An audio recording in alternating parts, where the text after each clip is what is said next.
What's going on, YouTube? It's your boy Jet, and I am back in the mix. I'm pretty sure y'all know this by now, but I like this game. I like this game a lot. It's something different, you know? With all the other games, you know, you have a mini map, you know where everybody is, you know what kind of guns they have. Well, this game too. Um, when I say that, I mean everybody, you know all the guns people have. That's what I mean. But it's just something different, you know? It's a break from the norm. But there is one map in particular that just throws everything that this game has unique to it up to like unforeseen levels. And that map is Fjellkanten. And I mean, I know I've covered this map a lot, but people, when you want to have a good time on this game and you want to test your ability to get into a gunfight, if not test your ability to stay stealth, well, play the Pliskin playstyle, the Splinter Cell playstyle, you go to this map. This map is literally the map that will shape you into the player that you're going to be in the future. I was shaped into the stealth kind of player, and I have no regrets about that at all. You know what? I don't even know what my first map I played. Actually, yeah, I do. It was Victorian Station, and I got shot by somebody who was hiding behind a car. But anyways, let's focus on the present. Large lobby, right? Do we have teams? That's the real question. We don't have teams. Alright, so instead of it being a team deathmatch, it's a free-for-all. And yeah, I bought an SVD out here. Cause look, immediately, ZA-M76. Okay, a Uzi, another SVD, and a Luger, an H-Bar-T, scopes, assault rifle, A1, scope. That guy bought nothing, okay. LMG, A1, and an ADR, a ZA-M72. You know, it's something. Maybe I'm just not used to the playstyle, but why bring an LMG onto a very open map? I think that you would bring it onto a closed, like a secluded, like closed off kind of map, because people have nowhere to go and you can suppress them. But, well, here you have no cover, so I don't know. I can't really say anything about LMGs. Where do we spawn at? Right next. See, bruh, this game does not like me to spawn except for two areas. I've been here before. But, anyways, the meta of this map. You come to the bowl of death if it's all solos. You come here and you just watch stuff happen. But you try to loot in the meantime as well. Okay? Got some food, got some wire. Immediately, stuff popping off. That guy did not want to sit and take it stealthily. So he is shooting off the locks on the container. Now, the game is telling everybody where he is. But who's going to actually go over there and do something about it? Okay, center detector. And that is actually way down here. Not even worried about it. We're going to see if anybody comes up. Person.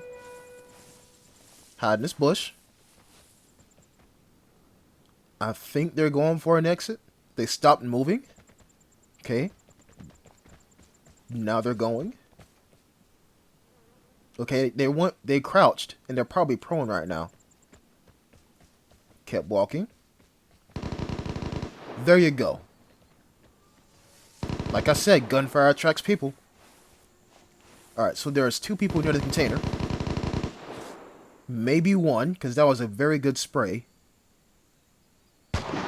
Okay, third party enters the match. Fourth party enters the match. Well, gunfight, not match. Just sit back and be stealthful. Wait for your opportunity. That's how I always play this game. Nothing. Yep, okay. See, those tracers? He's right there on that hill. And it looks like I can actually see his body. Person. Retreating up the hill. I'm going to be exposed. I'm going to take a risk and I'm going to run. He's probably too focused on running away to hear me running to this bush. There he is right there. Go prone right there. I dare you to. Okay. He's setting up camp. He reloaded. One shot. One kill.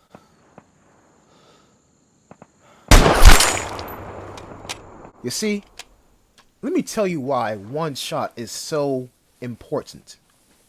The longer somebody sprays, that tells everybody that's nearby that, oh, these guys are having a real large gunfight. Let me see if I can go over there and pick one of them off. If you fire one round and call it quits, the chance of you getting third party goes down significantly. And yes, I know I was using an SVD, which is perfect for that situation, but if you're using something like an assault rifle, an HBRT, an AKM, try to keep your engagement short. What I mean by that, you fire in short bursts. Don't spray like 75% of your mag in one go. And try to relocate as well. At least you're giving the enemy some sort of confusion as to where your whereabouts are. And you're not giving the rest of the lobby time to hone in on your location. Keep it short. Try to go for a headshot. And once the encounter ends, the gunfight ends, get your stuff and you relocate as quick as possible. People in this game will hunt you down just because you shot somebody else. I've shown you that plenty of times.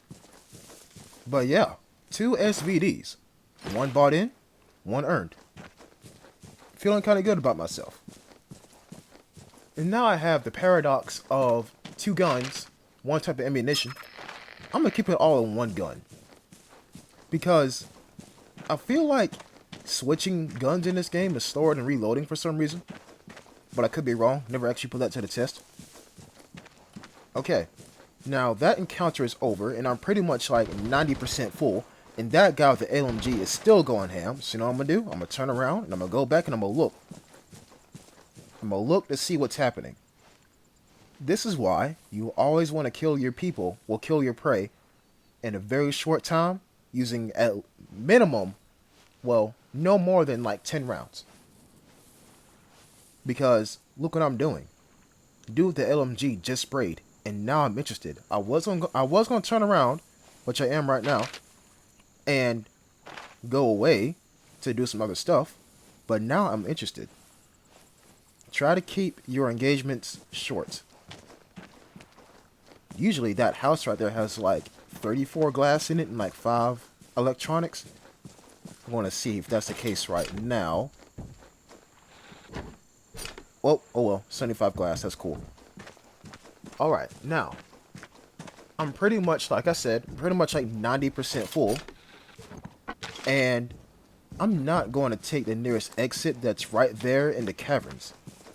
Because one way in, one way out. And there are plenty of ambush spots in those caverns. And yeah, I know people are outside, getting their kills on and whatnot. But you can never be too certain. Also, the airdrop is on the other side of the map. I'm going away from where the airdrop is.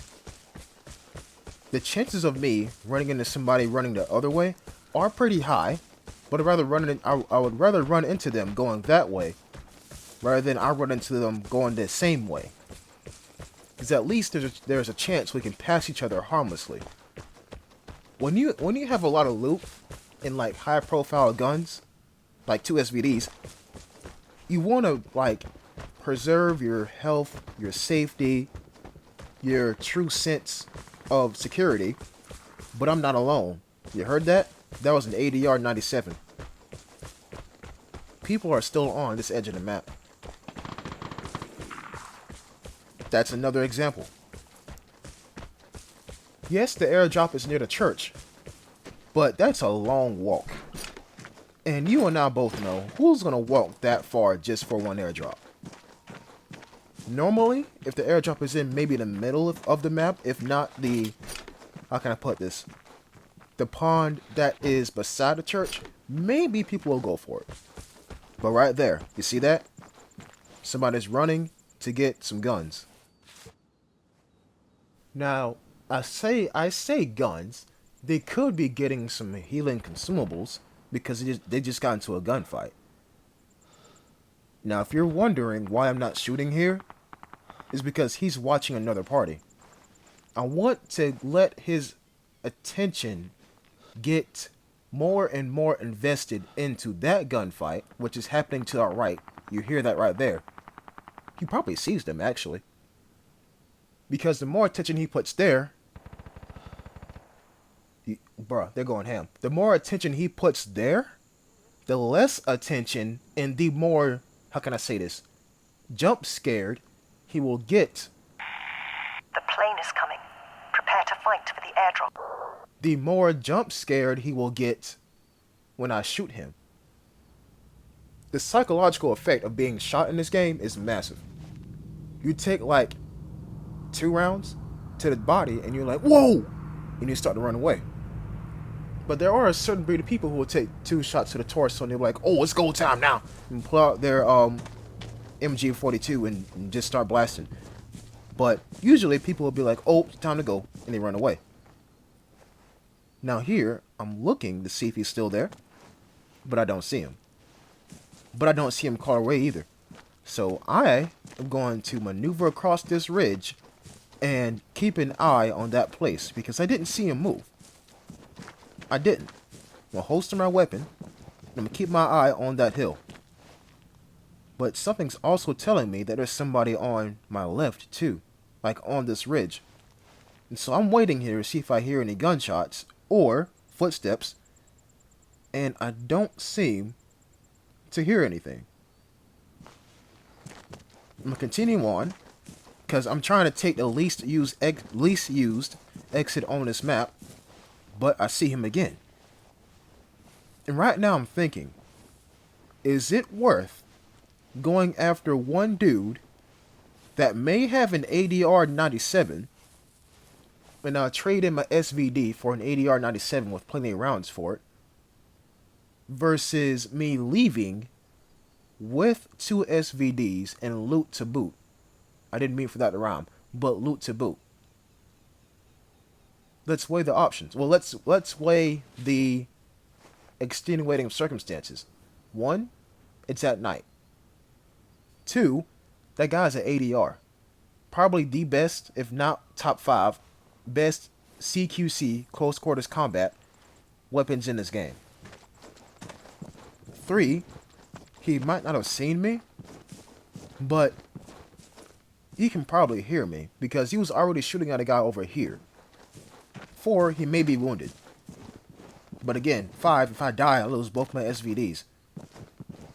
And if you ask me, that 5th option compared to the first option of potentially winning an ADR 97 is more powerful.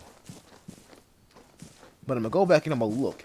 Because if the opportunity presents itself one more time where that guy is on a ridge and I spot him, might take like 2 or 3 shots at him. But it looks like he ran off. And so, I'm going to kick it into high gear because I feel like the radiation is coming back. I feel like it is. And I'm going to take the least used exit, which is the drawbridge. I mean, back here on this little snowy area, it is really dangerous at the beginning of the map. But as soon as somebody clears out that goat shepherd house, things just kind of die down. Unless the airdrop is here too. This game loves to put the airdrop in the middle of exposed areas.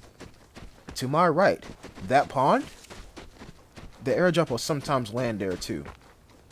And you see all these rocks, the high grounds, the hills, like all this stuff. Death Bowl. That's all I'm gonna say. Death Bowl. And here comes the radiation. Now, usually when you are going towards an exit on the very, very edge of the map and the radiation is coming, like 7 times out of 10, you're pretty much safe. 7 times out of 10. But those other 3, you will be scared out your mind. Now, I'm going to turn left up here and go towards this like, it's not really it is a bridge. I don't know what kind of bridge it is.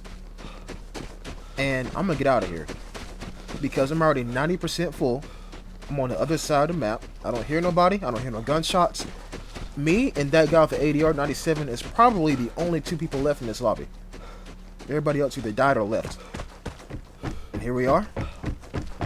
And as soon as I hit this little spot right here, I'm gonna look. That airdrop is still there in the midst of radiation. I'm willing to bet like $20 that I and that guy with the ADR are the only two people here, because that airdrop is still there, caught up in radiation. Now, if I would have ran with old dude to get the airdrop, yeah, probably would have been a 1v1 battle, but what's the point? I already got 2 SVDs. Anyways, I hope you enjoyed this video, and I will catch you in the next episode. Until next time, peace.